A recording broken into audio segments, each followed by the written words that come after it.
चलिए question number 18 में यहां पर देख लें। अच्छा ये आपकी ना फाइनल असाइनमेंट का ही क्वेश्चन है और मैंने पहले भी कहा था फाइनल असाइनमेंट के सवाल इससे ज्यादा अच्छे हैं। तो अब ना वो करना, अगर ये 20 हो गए तो कर दो, शुरू करना प्रैक्टिस के लिए। कल से फिर हम मिलकर भी शुरू कर देंगे वैसे। हैं नहीं तो फाइनल असाइनमेंट है नहीं तो उसके अंदर है एंड पे, वो पूरे फाइनल है उसके अंदर है। सोल्यूशन शायद उसके मैं आपको सॉफ्ट में शेयर कर दूंगा।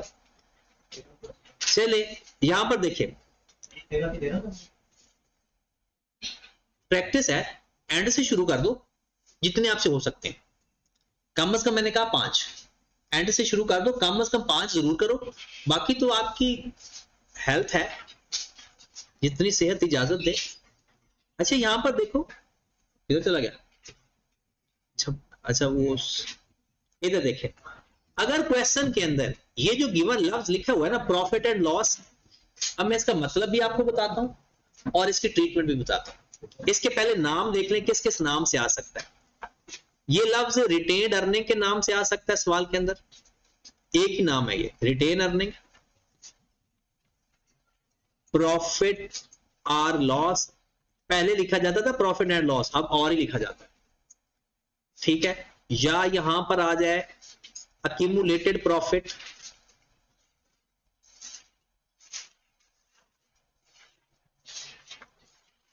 या आ जाए अनअप्रोप्रिएटेड प्रॉफिट,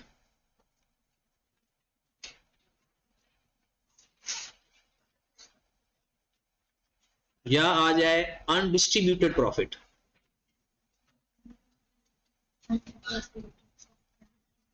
ये सारे इसके नाम है।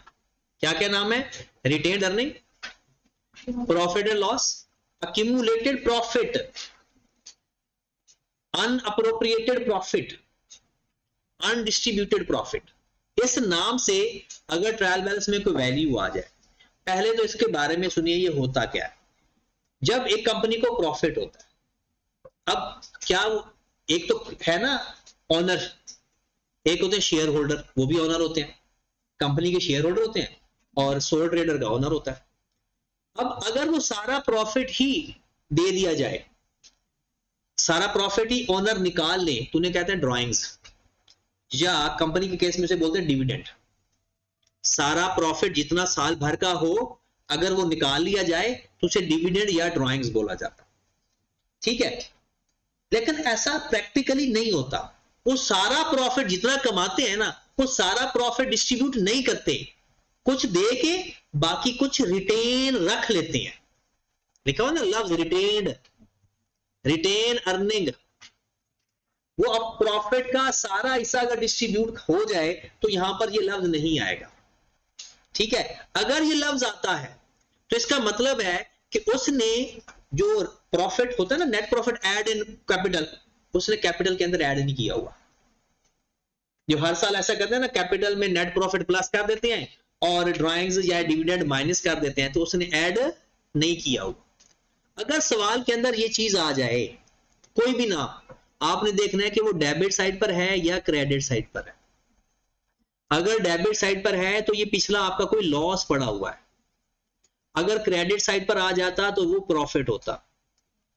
और आपने करना क्या है, जब आप एसओएफपी के अंदर, कहां पे एसओएफपी के अंदर कैपिटल में नेट प्रॉफिट प्लस कर रहे हो ना, तो इसको एडजस्ट करके करो।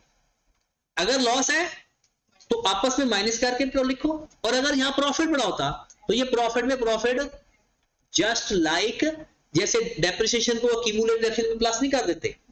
या सादा सी बात, आप कहते हो नहीं हमें इससे भी ज्यादा आसान बताएं, तो लॉस पड़ा होगा तो कैपिटल में से माइनस कर देना, प्रॉफिट पड़ा होगा तो कैपिटल में ऐड कर देना, और इस साल वाला प्रॉफिट लॉस वही होना जो हो, इस साल वाला भी, और जो पिछला पड़ा हुआ है वो भी किस में ऐड करना, इक्विटी के अंदर। अगर डेबिट साइड पर होगा तो लॉस होगा, इक्विटी में से क्या कर देना, माइनस। क्रेडिट साइड पर पड़ा होगा तो प्रॉफिट का पिछले प्रॉफिट पड़े होंगे तो कैपिटल में जाकर ऐड कर देना, और इस साल वाला भी वही होना है, प्रॉफिट है तो प्लस, लॉस है तो माइनस। सिर्फ यही बात है और सारा सवाल हो गया जी। अच्छा एसोसिएट में इसका कुछ नहीं करना, एक इफेक्ट है, एसओसीआई में इसका कुछ भी नहीं करना, ये सिर्फ डायरेक्ट कैपिटल में जाकर प्लस माइनस हो जाएगा। और डेबिट साइड पर पड़ा है तो माइनस हो जाएगा, और क्रेडिट साइड पर पड़ा है तो प्लस हो जाएगा। और कोई बात? बस। तो इस ये 20 क्वेश्चन हो गया कंप्लीट। अच्छा, ये क्वेश्चन आपका हो गया 18वां। 19वां है फरहान बैलेंस ट्रेडर वाला, और 20वां है शाहिद स्टोर वाला। वो बाकी सवाल नहीं है। तो आपने फाइनल असाइनमेंट करना कल, आखिरी क्वेश्चन फाइनल अकाउंट का कर लेना, फाइनल अकाउंट का फाइनल असाइनमेंट का आखिरी सवाल, ठीक है? हाँ, एक ही करना है, 13वां सवाल।